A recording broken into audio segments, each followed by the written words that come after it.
What is up, everybody, and welcome to FLW Videos. For the month of May 2021, the featured Community Day Pokemon is Altaria with the new exclusive move, Moonblast.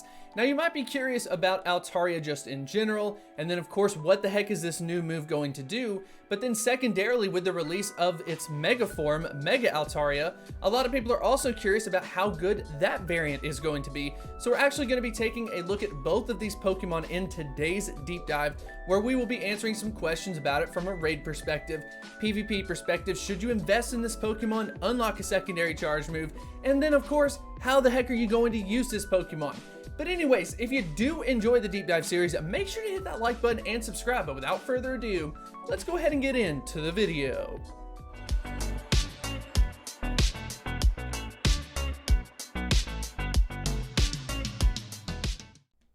We've got Mega Altaria. With a max CP of 3,618, Mega Altaria is a dual-type Pokemon of Dragon as well as the Fairy typing. So something kind of interesting about this Pokemon as far as the type is concerned, if I'm not mistaken, it's actually the only Pokemon in the Pokemon franchise with the unique typing of Dragon as well as Fairy. So hopefully it's going to end up showcasing and kind of have like a niche situation in the raid scene. But first things first, we need to go ahead and take a look at the Pokemon stats. And we're actually going to be starting with Mega Altaria, and then I'll briefly cover its base form Altaria as well. So as far as Mega Altaria is concerned, we've got an overall ranking of 105th in Pokemon Go, so pretty good. We've got a fairly good defense stat. That's actually its best stat that we have. So let's go ahead and take a look at the relative ranking for Mega Altaria versus Dragon type Pokemon, and then of course versus Fairy type Pokemon. So as far as the Dragon typing is concerned, 27th is roughly middle of the pack, and then of course its defense stat is what's standing out. And then versus the Fairy type, out of 43 Fairy type Pokemon, we can see that Mega Altaria is ranked at 6 overall as far as its stats are concerned. It's looking good from an attack perspective as well as a defense perspective, so we're going to have to be on the lookout for Mega Altaria from that Fairy typing. Secondarily, we've of course got the regular Altaria, and something to just kind of mention, it's got a terrible, and I mean a terrible attack stat. For those of you out there though who have used Altaria for PvP, you're going to know that that absolutely doesn't matter, and that's actually an asset when it comes to PvP, especially in the Great League. If you are interested in the relative rankings, you can go ahead and check it out here, but it's pretty much useless from the raid side, so we're actually going to be getting more into Altaria once we get into the PvP side. So anyways, let's go ahead and take a look at the moveset. We've got Dragon Breath, which is going to be the same type bonus. We've got Peck, Sky Attack, and then of course we've got Dragon Pulse, Dazzling Gleam. I mean, there's just so many great moves to potentially happen out of here, but the only issue comes down to the actual pairing aspect of it. For example, if you want to go ahead and use Mega Altaria from the Fairy typing, you could use something like Dazzling Gleam, you could use something like Moonblast, but the issue is going to be that ultimately you don't have a fast type move that is going to be a Fairy type fast move. I do, however, have some niche situations where we can get around that, so let's go ahead and dive into that. So of course we're going to take a look at some raids with Mega Altaria, and as far as the best ranking situation that I could find for Mega Altaria, it's actually going to be in 5th. If you were to go up against a Hydreigon, what's happening is Hydreigon is going to be double weak to the Fairy type moves. Unfortunately for Mega Altaria, it doesn't have a Fairy type quick move. And then fortunately for Mega Altaria, it does have a Dragon type quick move, so it's at least going to be super effective versus Hydreigon versus the other competition being double super effective. So keep that in mind, but it's actually pretty impressive that Mega Altaria is able to hang into this 5th position. If it actually had an equivalent Fairy type quick move, I think it would end up moving up a little bit, but this was the best ranking that I could find for Mega Altaria. A little bit more middle of the road, if we go up against a Palkia, we're going to have to go down a little bit, because for Mega Altaria, it's basically out in the open and competing against other Pokemon types.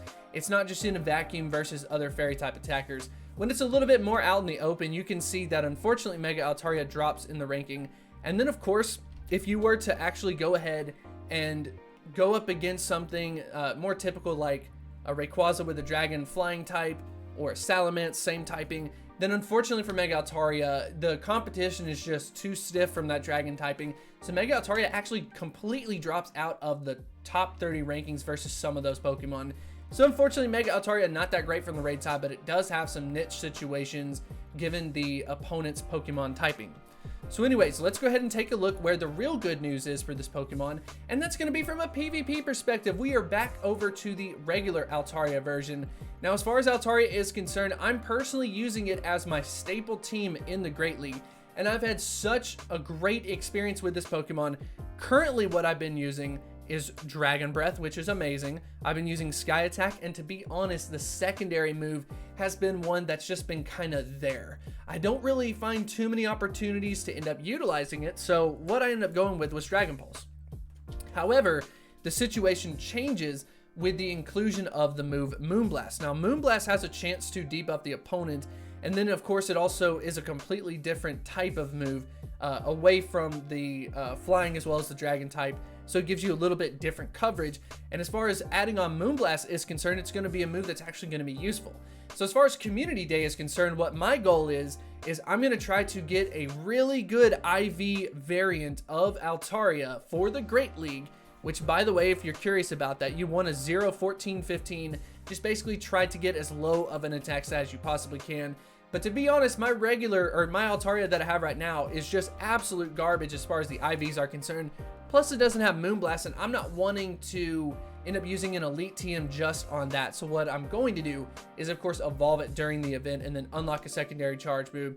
And then, of course, for any of you out there wondering, is it worth unlocking a secondary charge move? Well, it's actually an extremely cheap one. It's only 10,000 Stardust to be able to unlock that secondary charge move. So it's an excellent budget Pokemon for the Great League, ranked in at that 4th position. So what exactly are my thoughts about Altaria? I think it's going to be amazing from the PvP side.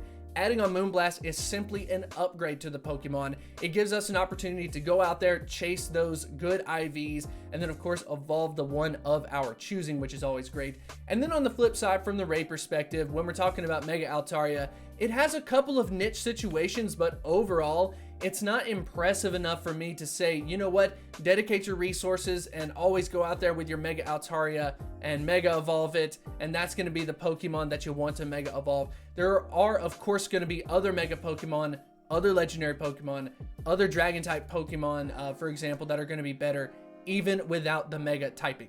But anyways, I hope you did enjoy this episode. Hopefully it was helpful and it gives you some guidance as to what exactly you should be doing with Altaria. I want to know what you plan to do with your Altaria. Do you plan on unlocking Moonblast, using it in PvP, or do you want to dedicate it towards the raid side with the Mega Altaria? Definitely let me know in the comment section below. If you want to support the channel, feel free to check out the Patreon page. I actually added a new Discord server where people are joining, we're sharing friend codes, we're coordinating for raids, and simply talking Pokemon Go. So if you're interested in supporting the channel, as well as connecting with other Pokemon Go creators, definitely feel free to check out the link in the description, and I will see you next time.